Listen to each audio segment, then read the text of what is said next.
And we're back, ladies and gentlemen, with our football segment of episode 210 of the Splash Cast Monday Night Raw. We're going to start off with some college football.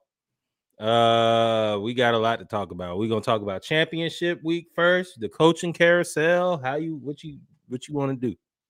I'm gonna let you still dancing, so I'm gonna let you lead. I feel like you this is your time. I'm an innocent bystander. I'm a consumer. No, I'll involve you in the celebration. Florida hired Tulane's head coach, Summerall. We talked about that last week. Well, Tulane beat North Texas in the American Conference Championship game, and they are now in the playoff as an at-large, 10-2.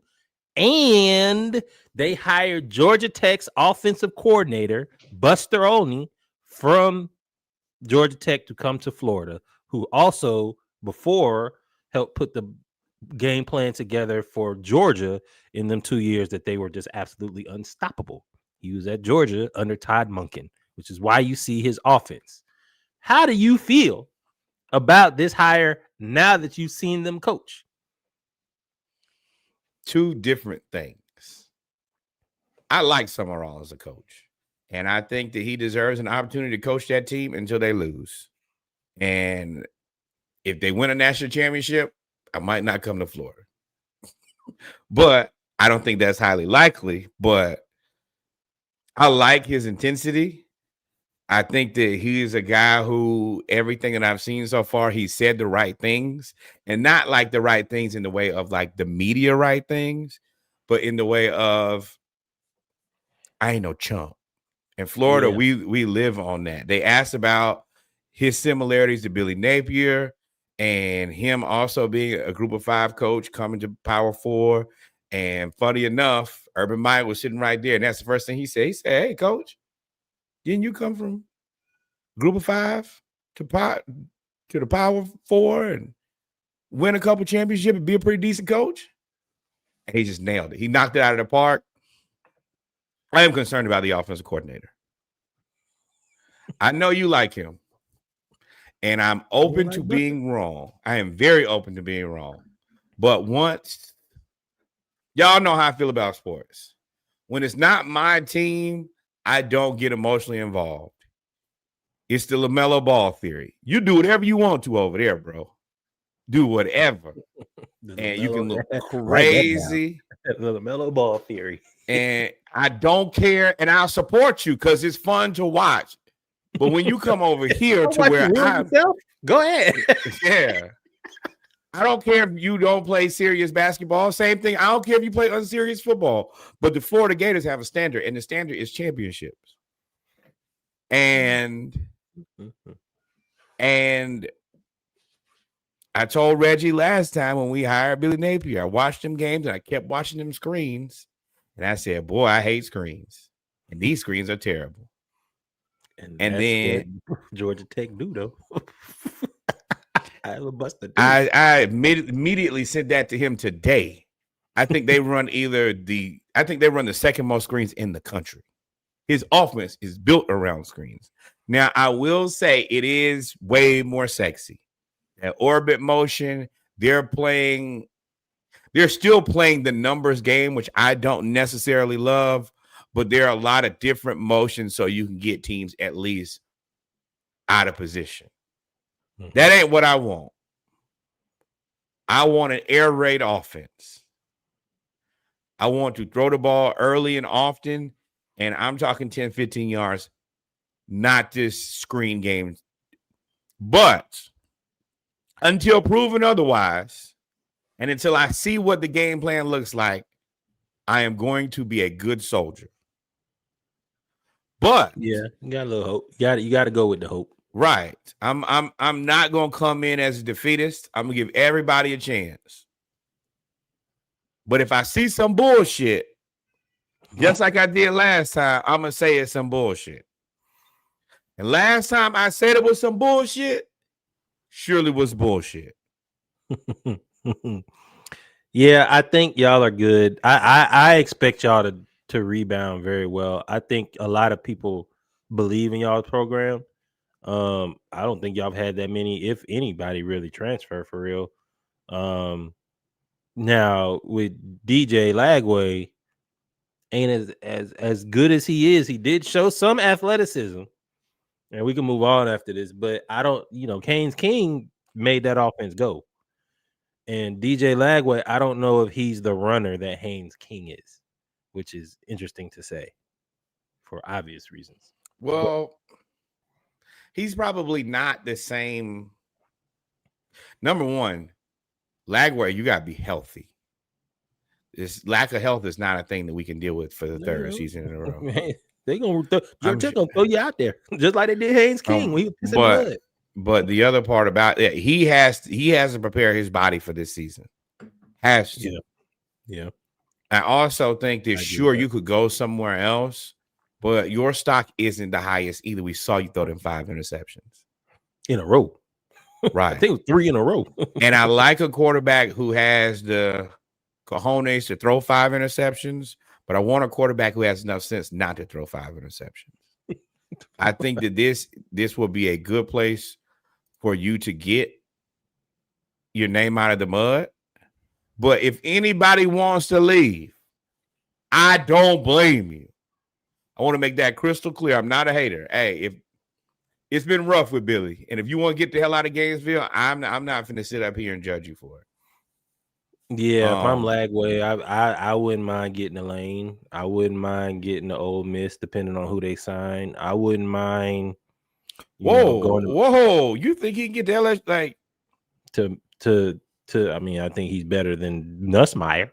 Nussmeier's coming out, but I think that you could. I mean, you could, okay, fine. Go to ACC. You can. I mean, there's a lot of places you could go where they'll take 6'5", 240. That can. Well, the other run. part is there are other places you can go and skate. That too. You can skate all the way to the NFL or play for 2 more years. You go to Miami. They looking for a quarterback. And so, and Miami, unfortunately, is the rate is $10 million. I can't tell a kid not to go get $10 million in Coral Gables, Florida, and you get down there and have to get you a new girlfriend because you're having a time. What I'm gonna tell you,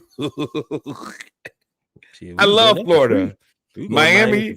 If I had a kid and they said, "Hey, well, little Norwood can go here and we'll pay him $10 million," hey, keep the lights on. We'll be there tonight. Tonight, we'll leave the light on for you. Right? Yeah, I get it. So I mean, Florida, I am excited. Not excited, but I am happy to see college football is also better when we're better. I do believe that. I believe that. Okay, this is what I will say. I think that college football is better when Miami's better. I think that college football is better when Florida State's better. I think college football is better when Florida's better. I think college football schools are better. I wasn't done. I was going to say I think college football is better when Texas is better. Fuck Notre Dame. That's the running theme for the whole night. I was going to say them too, but no. They never not going to let them be bad. Right. But yeah, I think that there are just some legacy teams that, college football. I think that college football is better when Oregon is good. There are teams that we're familiar with and we want to see, and they have compelling stories. Yep. And then shout out to the group of 5 coaches. I think Auburn got a group of 5 guy. They got South Florida coach, that's a trick bag too. But I'm not gonna rain on y'all parade. Penn State being absolutely hosed by James Franklin and everybody else's agent to then go get Iowa State's coach, who I kept saying should have left probably 3 years ago from Iowa State, but they gave him all the money. Now, I know that everybody doesn't live and die by college football in the same manner that you and I do. So I do want to put into context that we're going through a coaching changing of the guard. The elder statesmen have all but gotten out of there. I don't know of any guys that I would consider like now. I would say for the next 10 years, the guys who are going to get opportunities are probably going to be group of 5 guys until you get some level of setting at the next level. I think that Kirby is now what, the elder statesman? 10 years in the SEC. I think he is. Well, now that Stoops is gone, yeah. He's the elder statesman, and Heupel's probably right behind him. Right, and those are two guys who are young football coaches. So, that's just where we are. So it's not before where you could just go out and say, "Oh, give me an X, Y, and Z." No, everybody now is figuring out who the next legitimate guys are, and that's the reason you have the big carousel. That's the reason you have guys like Summerall. Lane is more of a prestige name, but that's really it as far as that. Him and James Franklin are the big prestige names in this thing. Hugh Freeze told you not to. I told you. You hook your name up to Jackson Arnold. Wasn't gonna work out, and you got you fired. Saquon Barkley, 60 yards for a touchdown. Yep. Talking about busting loose. All right, conference championship. Wait. One thing we could not do. We have to congratulate Hampton alum, Coach Charles Huff, who has now been named the head coach in Memphis for the Tigers. This is a hell of a run that he went on. He went to Marshall, made them legit, ran down there for Southern Miss, made them legit, and now he is at a group of 5 school that actually has money and resources. They could get into the playoffs, and I don't know if y'all know this, but FedEx is based out of Memphis, and FedEx pumps a lot of money into that school. So there is a ton of opportunity there, and I love to see black coaches go places with money. I'm just happy that he had a plan, because I ain't gonna lie to you. When he left Marshall to go to Southern Miss, I was like, why would you go to Mississippi? Well, the plan is also that he is the plan. Yes. But still, wherever I am, Mississippi, and because I can take the program with me because the program travels. He took the program with him, and he did his little externship for 18 months. Went right back up to Memphis, and got away from them racists. Boy, y'all talk so bad about them black people. Well, we'll find a coach then, since you don't like black people so much.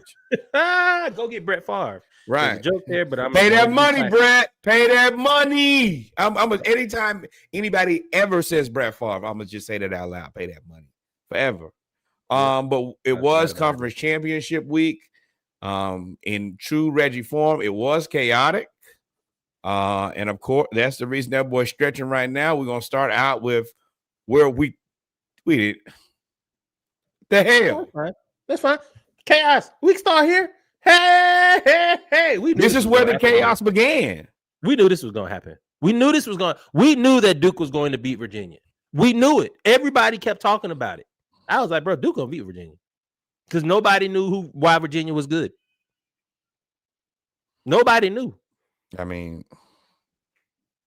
nobody knew because they're not. ACC. Let me tell you, you guys blew it.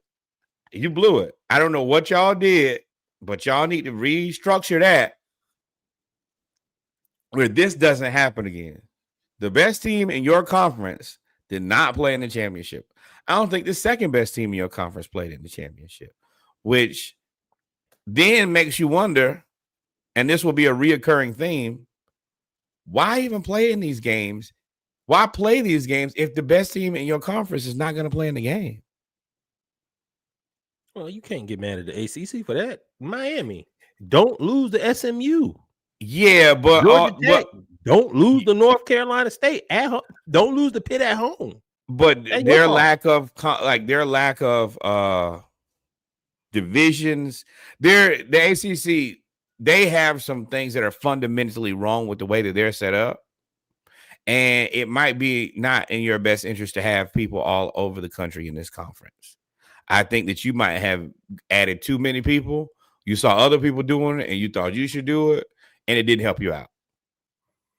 And look, I know y'all said there's, and we'll get to it, there's irreparable damage between Notre Dame and ACC. If I'm the ACC, you should either y'all gonna play in the conference, or y'all gonna we not just irreparable damage between the ACC and Notre Dame. Fuck you.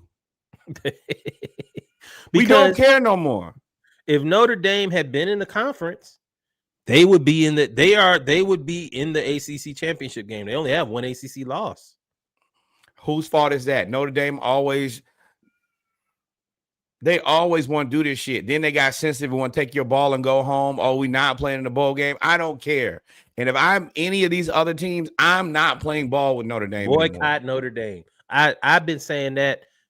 Why play them? Why? And then so that they can use you. Okay. Because I'm gonna get on my rant. We gotta get back. We'll talk about that at the college football playoff. Because I got a lot to say about them fuckers. But shout out to Duke. First off, Duke told y'all they was gonna come blow it up.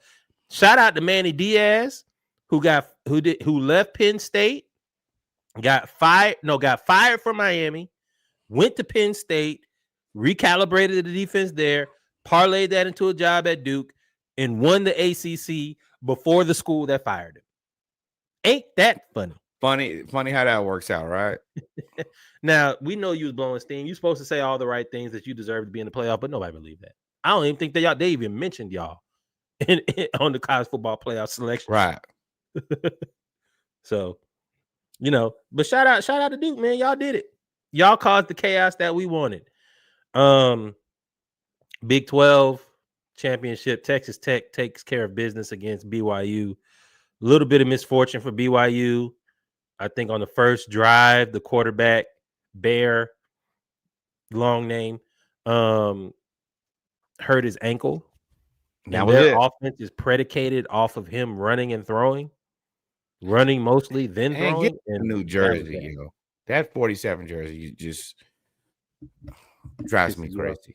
But there's a go ahead. Oh, and once he was stationary, Texas Tech defense with all the money they paid for the D line has opened it up for the linebacker, the Butkus Award winner, who had 2 interceptions. That was his first round. Oh yeah, absolutely. That was that. What were you about to say? This is a perfect case study. Now we've seen SMU buy their way to the top of the ACC, and we've seen Texas Tech pay their way all the way to a bye at this point. Money is real. Cash is king. If you got it, spend it. Yeah, but that's a legacy program that everybody knows, who's always been good and always been flush with cash. Texas Tech put their money where their mouth is. Same thing with SMU. We're going to spend this much money. They spent they raised $100 million in 7 days to get out. We got to go where we can compete. And if the rest of y'all the rest of y'all group of fives that think that y'all can do it, spend $100 million, raise $100 million, then come play Power 4, excuse me. Well, I told y'all Texas, when the NIL came out, Texas, I said the state of Texas, them Texas schools gonna be crazy. We ain't even talked about UTSA, who pumped in $80-90 million. Just hadn't turned out the way it did, but that money in Texas is different, and they gonna keep pumping in that money. And now the precedent is set. SMU bought their way, Texas Tech bought their way. You think TCU about to just sit back and be third or fourth in the state? No. But I also want to see who got the money to keep spending, because it's one thing if you go out once a month and y'all get that section, and then you sit your ass in the house for the rest of the month. But who can spend that money every week in and out? Hey, this is what it costs every year for a football team. Now, I think that you probably got your return on your investment because of your endorsement deals, the visibility, the marketing that you're going to see. Yeah, and I'm sure but you got to, that's always been a running theme that we've been watching since NIL has changed is, can you buy your way to the top? And it makes you look at a lot of these teams that have kind of been basically stagnant forever. Why haven't y'all done this? I will say it's unfortunate for BYU. When we get to the playoff, I think they should have had a better consideration to be into the playoffs. I still think that Vandy was the team that deserved it most. Now, and I might be, looking with rose-colored glasses, and that's the team that just hasn't typically had a season like that, and probably want to see them rewarded for that, which I can acknowledge. But I also think that the way that they came into the SEC and played against teams that I think that everybody thought that they would lose to, and just punched them and had to punch people in the face every week. and also deal with the Pavia family being drunk at every game. And they were able to do both of those successfully. One cuss out away from a Right. arrest. Yeah. So shout out to Texas Tech. First off, they went down 7-0 and then did not look back. And no matter what you say about BYU, I am a believer in that defense. Texas Tech defense. And I'm a believer in that coach. They'll be back. They will be back. Yeah, and I think that's final a good thought football program. Was we said we were watching this game. I was like, hey, both of these teams have a lot of dogs on defense. Right. BYU got like 4. They had a dude playing safety, linebacker, and edge rusher. And you know what? I'm glad that you bring that up because I was like, they have every NFL special teams player ever needed on these teams. Hey, Falcons, you looking at some guys at the end of the draft? Get me one of these hybrid guys that look like Devon Diablo. They can do a little bit of everything. Number 17 for BYU. I was like, dog, they had him at safety, linebacker, and edge. I'm interested in those guys going forward. Just basketball and football. If you can only play one position, you better be a world beater. Yeah. Gotta be the best of it. In a kind of shocking outcome, Georgia thoroughly and utterly dominates Alabama from beginning to end in the SEC championship game, 28-7. I had to call our resident Roll Tide man, Rev Worth. You called Stu? I said, yeah, because we actually have cordial conversations. It ain't no, yelling or nothing. I said, this is the first time I can say that Georgia thoroughly dominated Alabama, like from beginning to end. And the only reason, and this is a question I want to pose to you, is Alabama, the fact that they scored that one touchdown, is that the reason they got in the playoff? Because Georgia was up 21-0, and Alabama got a personal foul. They got a roughing the passer first, which was not roughing the passer. I hate that little stupid ass don't hit him in the legs rule. I mean, he pushed me down, but cool. Then they got a personal foul because they caught the Georgia DB punching the guy in the face, well, mushing him in the face after he got mushed in the face. And then they got a great job, Jalen Hurts. You trying to trick this off, boy. Yeah. And then they got a pass interference call. And then they ended up scoring after the Georgia DB got picked by the I'm obviously about 30 seconds behind you. And then they scored on to number 5 for Alabama after the DB got picked from the AJ Brown from the official. After the DB got picked from the official. If it wasn't for that one drive, they would have got beat 28-0. If Alabama gets shut out 28-0 in the SEC championship, I don't know if you could let them in the playoff. What do you think? I have a very different opinion than everybody else, I think. Mm-hmm. I think that Alabama is one of the top 12 teams in college football. So they deserve to be there. I think that the other teams that got in, I didn't think that there was a world where they didn't get in, honestly. I think that the additions at the end are just consolation prize entries, but there's no, number one, it's tough to beat a team 2 times. Just, it is. And I just never thought that they weren't one of the top 12 teams in college football. I mean, that's fair. And we'll talk about that in the college football playoff. I'm asking you, do you think that they're one of the top 12 teams in college football? I have a different thought process. I'm going by criteria and precedent that was set. Fair. And that's frustrating to me because in the previous years, I think Georgia was undefeated and lost the SEC championship game. And they dropped us from 2-6 and kept us out and put Alabama in because they won the championship game, even though they had 2 losses. So Well, that's different. I think that my opinion on that is that playoff did not have enough spaces to adequately judge the best teams. That was just, and I said it from day one. This is just stupid. Yeah. Power 5 with 4 spots. I was like, the math don't. this doesn't make any sense. And I would rather try to not keep that. That's a poor decision, and we can acknowledge in hindsight that was stupid from day one. And I think now, where we are in the present situation, we see what's stupid about what the current situation is with Tulane and James Madison being the last 2 entries in.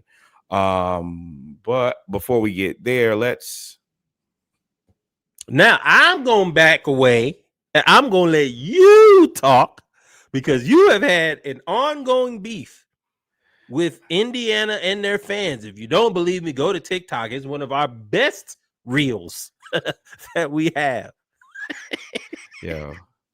It's like Ohio How State. do you feel, brother? Okay, for y'all, let me start out with the context. And what I considered a mind-blowing, shocking situation, which I just had no way of ever believing would ever happen.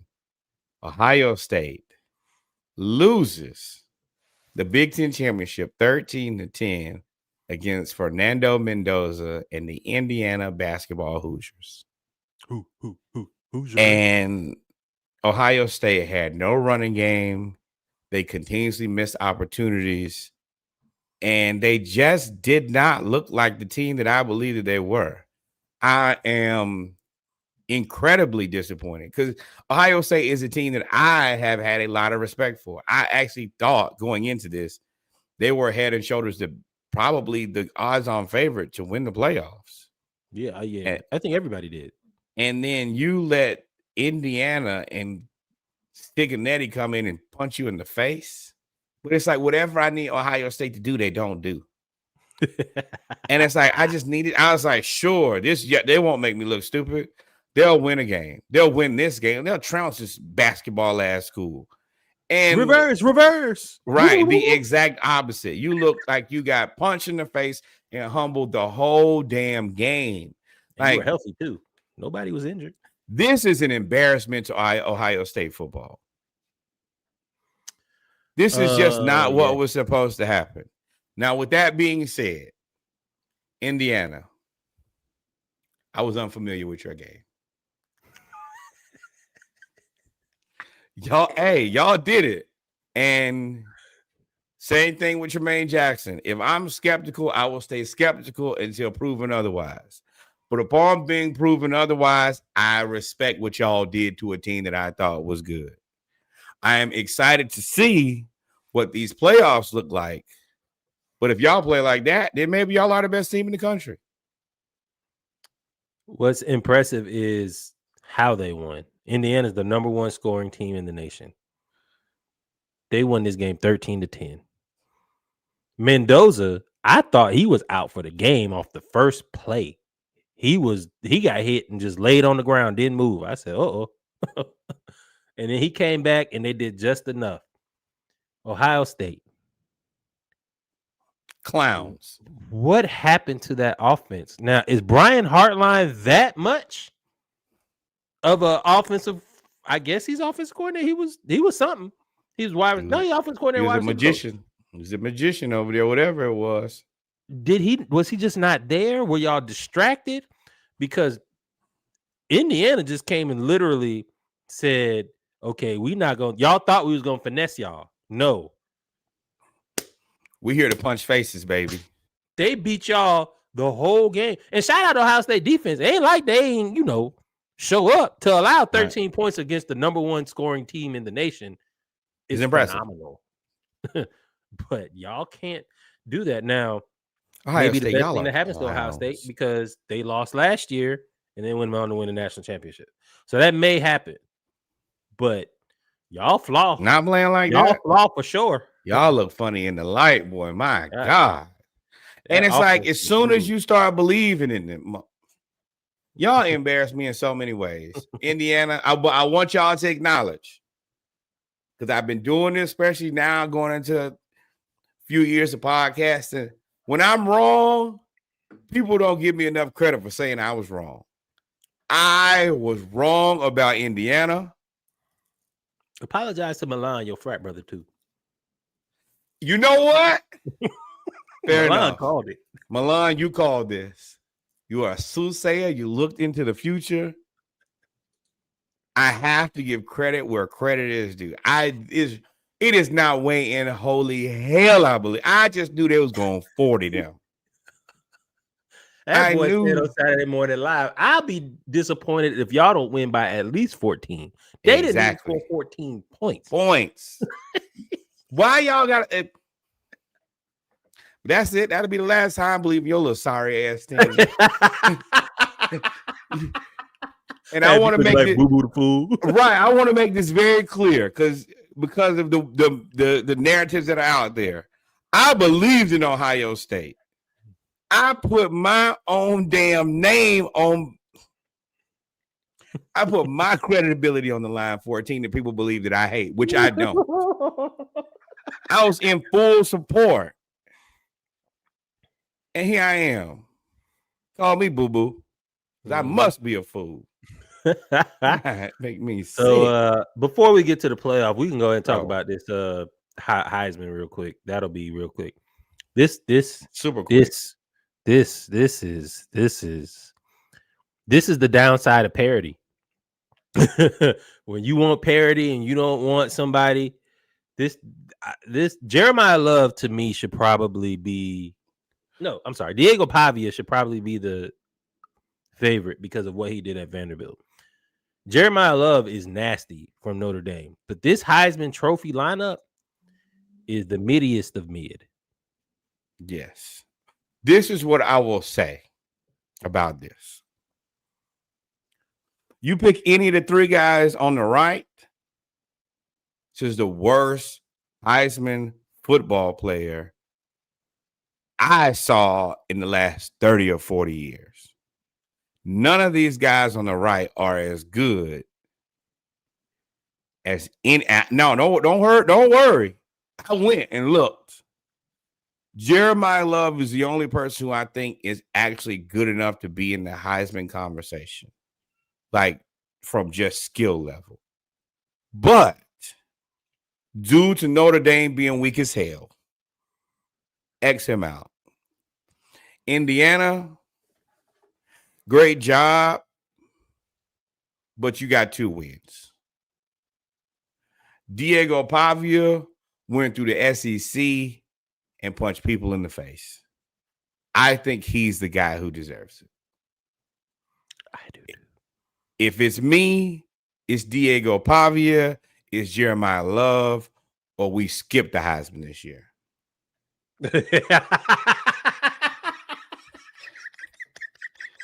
I would expect it. I don't know if I would skip the Heisman because Mendoza is the Disney story that they're pushing. He had his Heisman moment at the end of the Big Ten championship game where he cried on TV and said, we get up every day at 5 o'clock in the morning because we believe in each other. He's laying the groundwork. This is the Joey Harrington poster in New York. He's laying the groundwork to try to win the Heisman. That was his Heisman moment.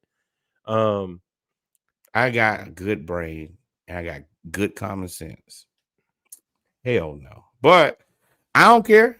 My team ain't in nothing. But Diego Pavia doing what he did, he's done at Vanderbilt, who from everybody we've talked to believes should be in the playoff.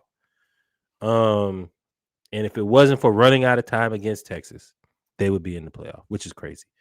And that's the thing for me. Like Julian saying, I think you don't even need to be in the conversation with the things that have been afforded to you.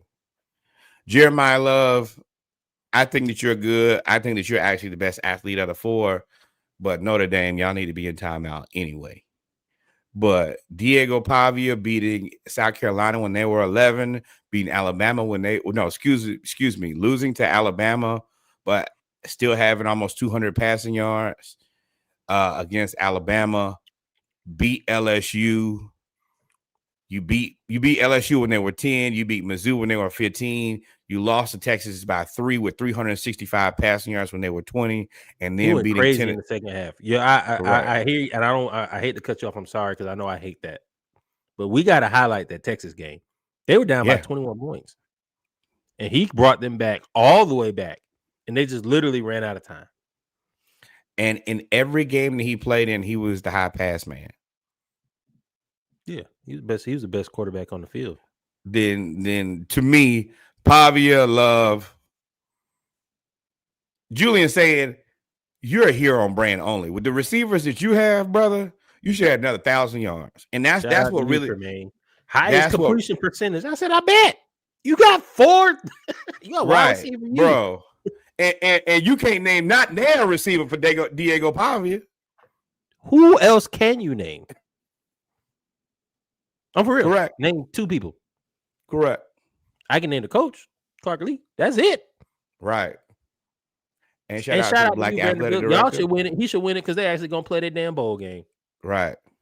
Yeah, that's another reason. Jeremiah Love and Notre Dame, and y'all choose not. I think that the Heisman Committee should take that into consideration. Like it or don't like it, I don't care. They're NCAA. But yeah, but at the end of the day, still, whoever this is, you guys, when they do the Heisman House, they're gonna look at y'all very unfamiliar, my boy. Mm-hmm. Mm-hmm. Now let's talk about this bullshit here, boy. I'm gonna die on this hill. Georgia broke the playoffs. I'm gonna die on this hill. It seems like every rule they make and every change they make for the playoffs is a result of them not wanting another Saban-esque type run. Because they keep changing the rules of the playoffs and the criteria every damn year. And it always is a disadvantage to Georgia and a benefit to Alabama. If y'all are listening to this, if y'all are watching this, we believe that you like college football if you made it this far. We don't need to go over all of the stats of who's what. We know that the 4 teams that got the bye, Texas Tech, Indiana, Georgia, and Ohio State. Everybody else, you know. What are do you have any discrepancies with the group, the playoff bracket as it is? Well, before I get to that, I think that one of the things that they should stop doing is releasing after, like week 6 or 7, where they start releasing these, because those are disingenuous. Mm-hmm. What they really do is wait till everybody's played all their games and then look at the complete picture for every team. So by you releasing that bracket every week, that's what people are believing is the actual bracket and closer to reality. But in reality, they just wait to the end and have one discussion. Now, the other part about that is continuity at all, man. Right, which misrepresents your product, which is the reason I think a lot of people were even more upset. Is I've seen this week after week after week. Where the hell did this come from? The second part is, which I'm even more confused about. I feel like 50-50 is we're not privy to what the decision makers, what goes into their decision. And that's where you've seen a lot of people kind of want to go back to some level of BCS, is at least then we know all of the coefficients, which are the subsections to how we decide where each player is ranked and how you're coming up with this number. So right now you're having situations where, and we don't get to be in the room with them. So it's, and humans make mistakes. Humans have their own personal biases, and we don't know how they're coming to this decision. And then it's okay until you have a decision like this. And then the bigger overarching issue is this is not the best 12 football teams in the country. And that's what we want to see. Now, there's a fine line between having the best 12 teams in the country but you also want to make sure that the group of 5 teams feel that they can win a championship. But in this case, but at the same time, this just ain't it. And honestly, I mean, it's cool for Tulane and James Madison, but you're finna get destroyed. Y'all could go get 50. Could. The line is like 25, 21, right? Or something like that. And I think that college football fans want the best 12 teams in the country. Now, there's also going to have to be a level set and some coming to God about strength of schedule. And I don't know how that works out because you have the Big Ten and their consistently weak-ass schedules. We've already seen the Texas Tech schedule next year. If I had $1,000 to spend, I would put $1,000 Texas Tech is in the top 12 next year because I saw the schedule. I put $1 million on Notre Dame because they guaranteed a spot. Right. And then on top of that, well, which is tricky because they have the I got to look up what they call this, the MOU, where basically if they're ranked 12 or better, they have to be in the playoff. Mm-hmm. As an independent, if you're an independent. Correct. It is a memorandum of understanding, which is basically like, hey, this is a promise. This is a promise. Now, I did find out later they had the same promise with the BCS, but I don't think that's right. They don't have to play a conference championship. They don't have to risk losing conference championship and possibly not being in the playoff. They're not in a conference.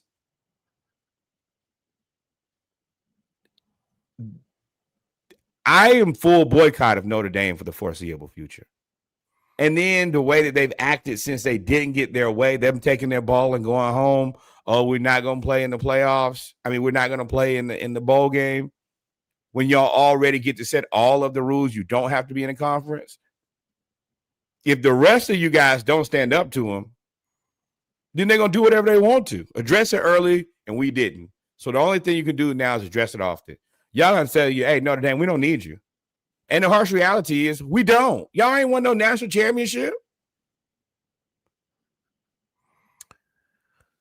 So you said a lot there. Here's how I feel. First off, with the way that the seeding is, with Indiana and Ohio State still being 1 and 2, I'm okay with Indiana being number 1. I think they're undefeated. So. I think they won the Big 10 championship. They also beat the number 1 team, which holds weight because Ohio State beat Texas when they were ranked number 1. So y'all hold that.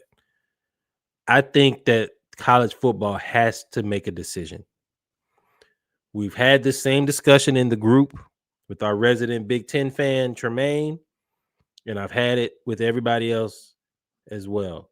Y'all going to have to figure out whether you put stock into rankings during the season and wins during the season, right? If you beat the number 10 team at the time, does that matter?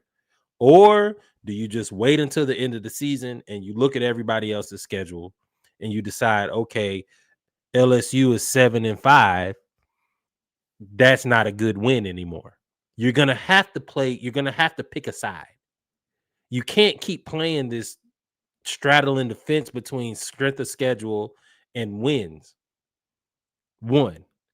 2, y'all gonna have to figure out how to make conference championships matter.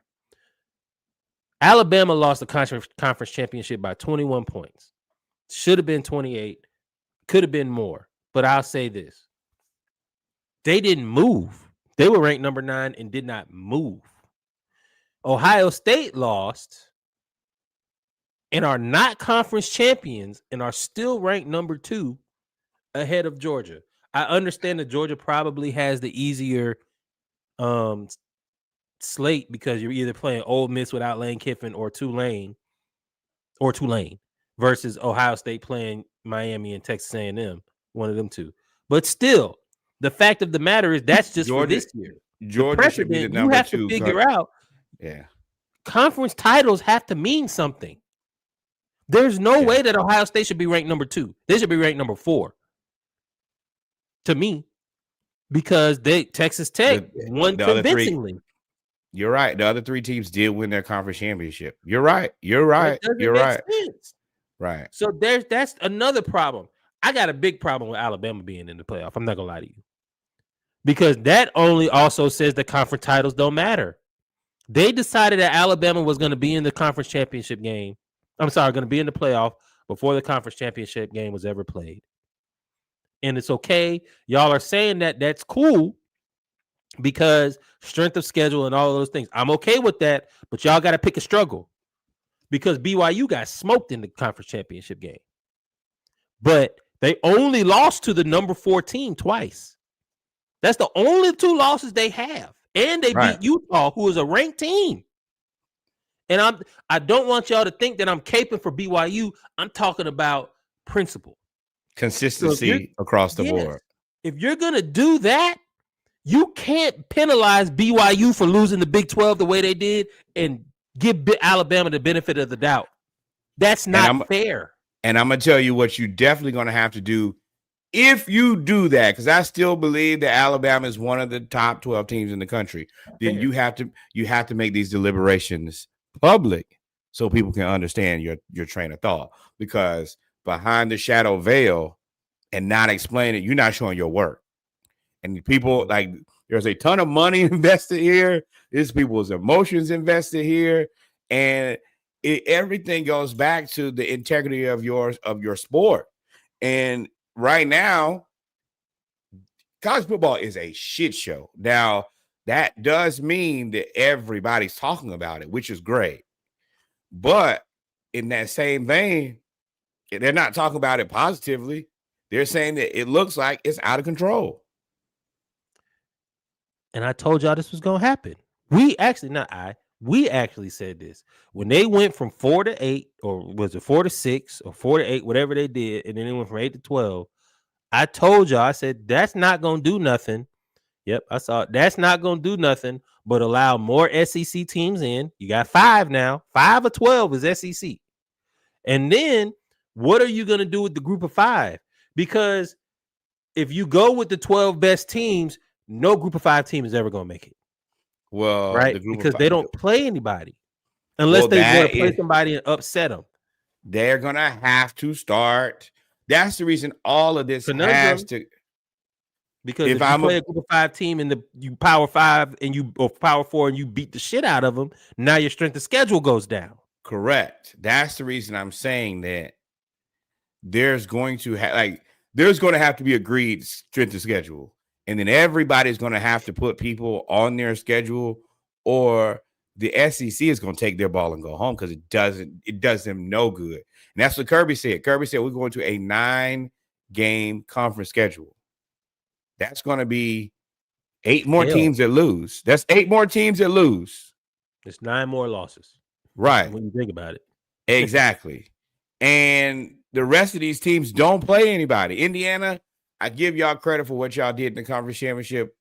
Y'all walked there. Texas Tech, that schedule is deplorable. There's no incentive for SEC teams to even have a conversation with anybody else. Don't talk to me. No. Send me the worst team you can find for the rest of them games. Which is what Steve Sarkisian said.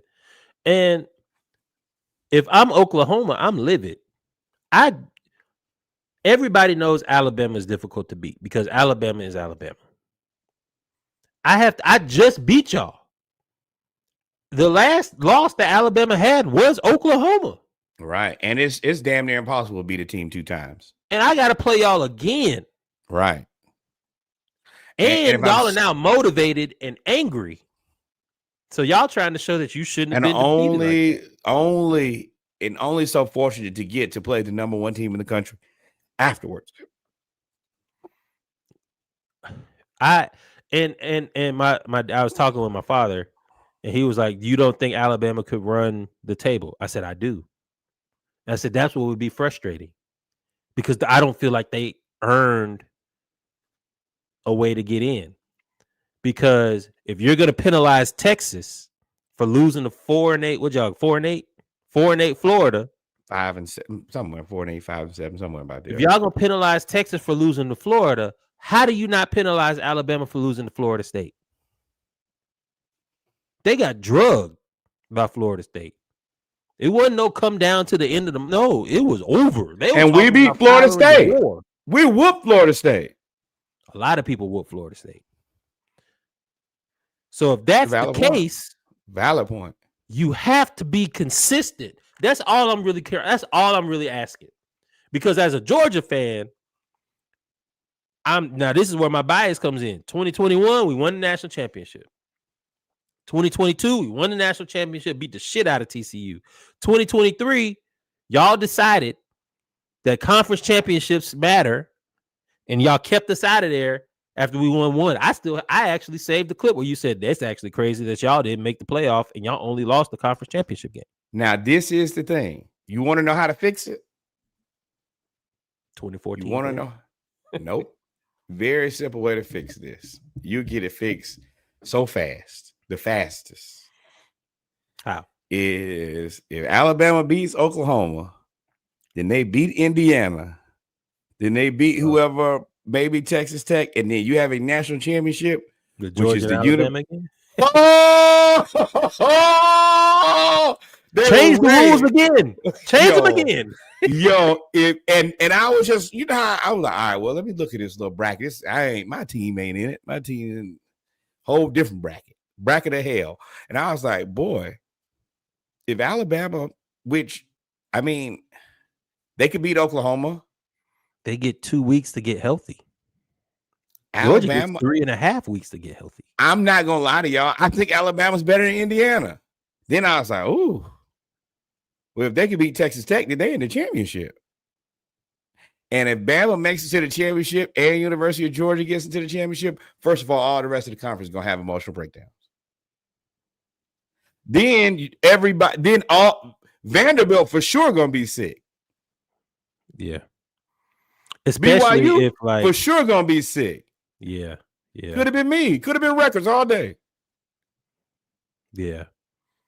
And for the record, I'm not mad that you let the group of 5 in, because you got to reward them. Otherwise, there's no point in playing. They gotta play somebody though. I mean, that's the other part is it was such a reach to you reaching down to get that. This man's ranked like 20th in the country. That's my biggest thing is, bro, we know y'all have to play teams that prove that you're one of the top 12 teams in the country. If you don't do that, I think that if you don't get in, that's a personal thing. I'm sorry. Yeah. Or start earlier and make those guys play a play-in to get into the bracket. Yeah, start earlier, smart, because shout out to Tremaine, who was the athlete. He was like, bro, y'all talking about playing now. The national championship is what, January 19th? And school got to start. Hey, y'all talking about playing into the second semester, which that's for us right. Is insane. Which is the reason that college football needs to start early. And there's no reason you can't start it earlier. Ain't nothing but summer. But yeah, I mean, you could probably start 2 weeks earlier for sure, because you start after Labor Day. JMU's schedule, Webster, they lost to Louisville by 14 points. Liberty, Georgia Southern, Georgia State, University, Louisiana Monroe, ODU, Texas State, Marshall, App State, Washington State, Coastal Carolina, Troy. Then you play Oregon. What? Yeah, I mean, Tulane got beat by Ole Miss already by like 40. So it's like, I get what y'all are saying when you didn't even play anybody in the conversation. Yeah, I mean, well, Louisville was the only team that was ever ranked. I mean, bro, you can't have Webster, Liberty, Georgia Southern, Georgia State, ODU. Bro, Florida could be in the playoffs with this. So what do you do with the group of 5 then? How do you include the group of 5? They gotta play. Hey, if you can schedule Webster, schedule Florida. Why would a Power 4 team play them? you also have to take into consideration strength of schedule. It has to be important. Right now, it's not. If I'm an SEC team, if I play JMU or Tulane, that doesn't. I mean, if I'm going to SEC is going to a 9-game schedule next year, right? There's only 12 games. And let me also say this: you don't have to like Big 12. Oh hell, Big 10. You know how many they need games against people who are respectable? No, Maybe not that they're not respectable enough for me to care about them either. No, I don't know. As Sarkisian said, there's no reason for me to play those teams. I would rather play Austin P. I'll keep playing Austin P, and I'll keep playing Tech. I don't even know. I can't think of somebody else. I'm playing Webster. Charlotte? I'm starting my season out just like James Madison. Well, Give me the West Virginia Technical. Give me the Weber State Wildcats, who got whooped damn near every game. Yeah, by a lot. Give me what's Netflix guy? What's the guy at Netflix? Give me them. Give me Weber lost to James Madison, Arizona, UC Davis, Sacramento State, Eastern Washington, Montana. Yeah, I don't know the answer, but maybe it is a play-in game to get into, and you have one team. Y'all have some weird hinky game where y'all play the Group of 5 championship, and that one team is in there. You know how mad I would be if I'm the 4 seed. I'm sorry, or I'm the 6 seed, and I gotta play Oklahoma or Alabama. I guess you would make them play the highest non-bye team, but that's a bye, essentially. Yeah. If you're the 5 seed, that's the bye. You get to play the Power 5 team. Right. So the top 4 teams, they get actual byes. Then the 5th team, you would get a game, but it would be by far the easiest game. Yeah. I mean, yeah, that could work. That probably is what they'll have to do. Because I do understand you got to keep teams at least reasonably engaged. Yeah. What's the point of me even staying in Division 1 if I can't even make the playoff? I just go to Division 2 and dominate. Or what Idaho did when Idaho in Division 1. They said, or they're gonna go to like 16. I could very well see them go to 16 teams. That's not gonna change nothing. All that's gonna do is do the same thing. I think that once we get to 16, we're letting you know we're not looking for the 16 best teams. We're looking for the 12 best teams. And then 4 y'all just are add-ons, sacrificial lambs. Yeah. But again, for me, I feel bad for BYU. I feel like BYU played in a Power 4 conference. They beat a ranked team, and they only lost to the number 14, which is the championship. And they lost in the championship game, which y'all said should not matter. So before the 13th game, they were 11-1, and they only lost to the number 14, and they're not in. Fuck Notre Dame, join a conference. Yeah, and Notre Dame until we don't care. Yeah, but you don't get any more, no more free rides. Shout out to the black coach, though. We love you, Marcus Freeman. We all wish you all the best. Yeah. Shout out to you. How do you feel about? I ain't gonna ask you how you feel about it. It's just funny that he was Florida's number 1 choice, and my man Notre Dame said, "No, you cannot talk to him." I don't blame him. Interesting. I don't blame him. I'm happy Miami got in. I'm happy. I'm a person who believes in using my privilege. So if you got privilege, use it and abuse it until you lose it. I'm happy Miami got in. Ole Miss keeping their offensive coordinator will be interesting because he's going to play with Lane. He's going to be Lane's offensive coordinator at LSU, but they're going to allow him to coach the offense, which means to me that means Lane. I feel like Lane is making the game plan right now. So I think that's the last thing that he's trying to do. I actually think that this is a loss for both. I think that both parties are wrong in this case. Lane, I think that you starting out incredibly incorrect. You said what you said. And as a football coach, it's different when you say things. When you say things, that's how it has to be. And you said if you're not on this plane, which basically means if you're not done at Ole Miss, then don't come to LSU. You already went back on your word before you even coached your football game. Ole Miss, y'all was sick of Lane. And that dude, Charlie Weiss Jr., he ain't pick you. He don't love you. He not interested in you. And after this game, he getting the hell away from you. So why is he coaching? Y'all both look like clowns. Try to get Trinidad Chambliss to transfer. And if they take all of your players, you deserve it. Because I'm not finna go on a date with you and you got a new man. Let's get some closure. No, right. It's closed. The door's been closed. Right. You got a whole new man. What we got to talk about? All right. Before we move on to NFL, last thing. Now that you see this bracket, now that you see this bracket, who do you pick to win the national championship? Oh my God! Of course, it'll change as the rounds No. I'm gonna do a quick simulation right now. All right, so JMU, Ohio, Oregon. Oregon wins. Alabama versus Oklahoma. Oklahoma just beat them. I doubt they can do it again. Alabama advances. Tulane loses to Ole Miss. That'd be bad for Kalen DeBoer if you lose again. Ole Miss advances.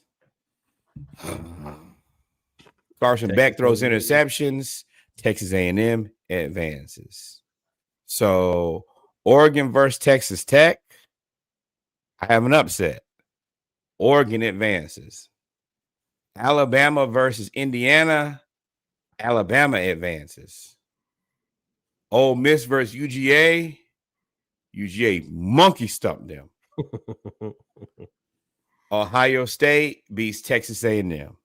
That leaves me with Oregon, Alabama, Georgia, Ohio State. Which is which puts us right back to where we are every year. We wasted everybody motherfucking time to get to the same place we get to every year. God, that sucks.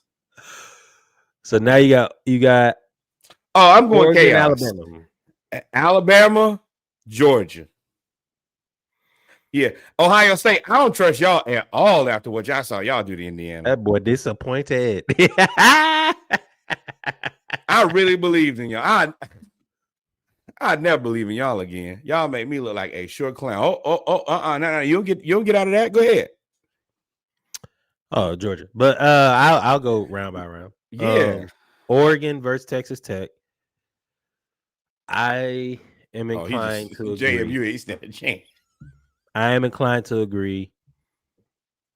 As good as Oklahoma's defense played, I don't know if you're going to get a pick six and you're going to get 2 forced fumbles and you're going to get all of those things. But again, if you can hit Ty Simpson, shout out to Norwood. He's been saying this all year. If you hit Ty Simpson, he's not good. He is Georgia terrible. Hit him in the first drive when Gabe Harris Jr. laid People him. Be listening to what I say on the pod and then go home and do it. I just want my Gabe Harris Jr. hit Ty Simpson on that read option. I said he ain't good. He ain't no good for the rest of the game. And he threw the ball in the dirt for the rest of the game. And Ty Simpson's so little. But I got Alabama beating Oklahoma. No shade to the Sooners, although I've never really been a Sooners fan. I just think healthy, both teams healthy, I think Alabama probably wins that game. Then you have Ole Miss and Tulane. I have the upset here. I have Tulane beating Ole Miss because I think that Lane Kiffin, his gift is being able to sequence plays. I think that's his gift.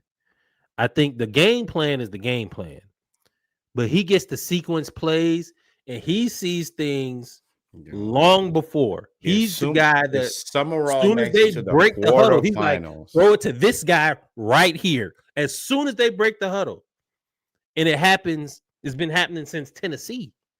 So I think with him not being there, and I don't believe in Golding as a coach. So I think Tulane gets the upset over Ole Miss. I have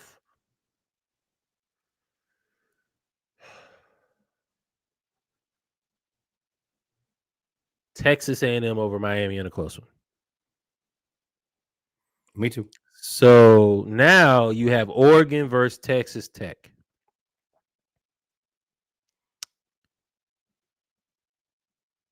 That's a rock fight. That's a defensive struggle, which I never thought I would say in a Big 10, Big 12 matchup. Showdown. I'm going to take Texas Tech there. I love you, Dan Lanning, but I don't think you get it done. Indiana versus Alabama.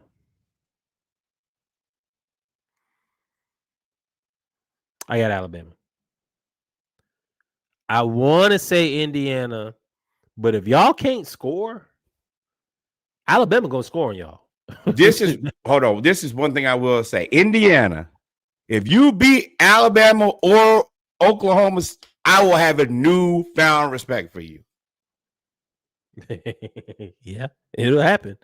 But I got Alabama beating Indiana just because everybody should be healthy-ish. I will wear Indiana shirt if they win out of the quarterfinals. And that is now a clip. I'm gonna do it. Hey, I'm big on if you impress me, I'm gonna give you fucking credit. And if they were to do that, if y'all win the game after the Alabama, if y'all beat Alabama, Oklahoma, y'all send us the shirt. We will wear it on the podcast. I promise. Make me a believer. I want to. Name of the show. Make me a believer.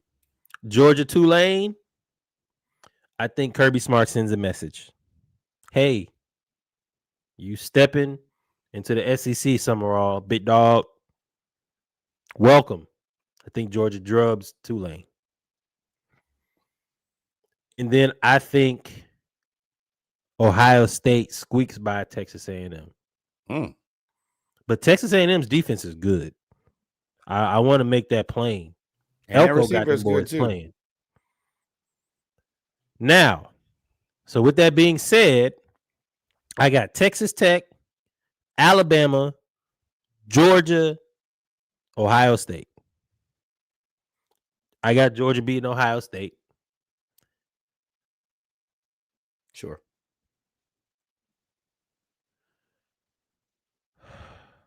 Alabama beating Texas Tech. I just think if they're healthy, I think Alabama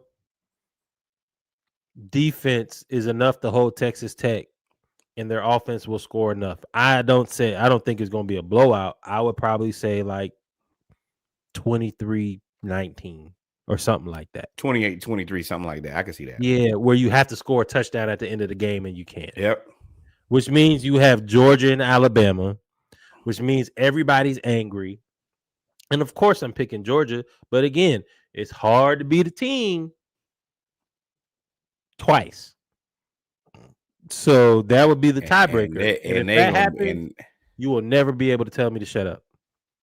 Because I'm going to be mad. Because I don't think Alabama should be in the first place. So I'm going to be mad that we even in this goddamn conundrum again. And I'm going to die on this damn hill that y'all change the rules every time Georgia's about to take off. Y'all don't want another Saban-esque type run of 2008 to 2020. That's a crazy 2008 to 2020. Y'all don't want that type of run anymore.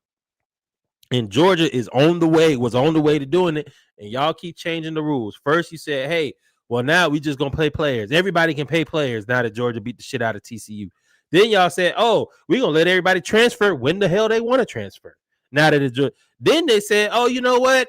No, conference championships matter. If you lose a conference championship, even though you undefeated, you can't get in. Then they said, nope, conference championships don't matter. You can get in. It don't matter. All the time, the rules don't benefit Georgia, and they seem to always benefit Alabama. Every year. It seems to happen. Every rule change has benefited Alabama. All the way back to the BCS, when Alabama didn't win the SEC, and they still had to go. They ended up making the BCS championship game to play against goddamn LSU, who won the SEC and beat y'all at home, and they still made them play them again. I'm gonna die on that hill. But that's where we got it. I got Georgia. We both have Georgia beating Alabama. We're gonna run through this NFL when we get back though, because the Falcons fucking suck. Hey, that's the Falcons segment. Falcons focus. The Falcons fucking suck.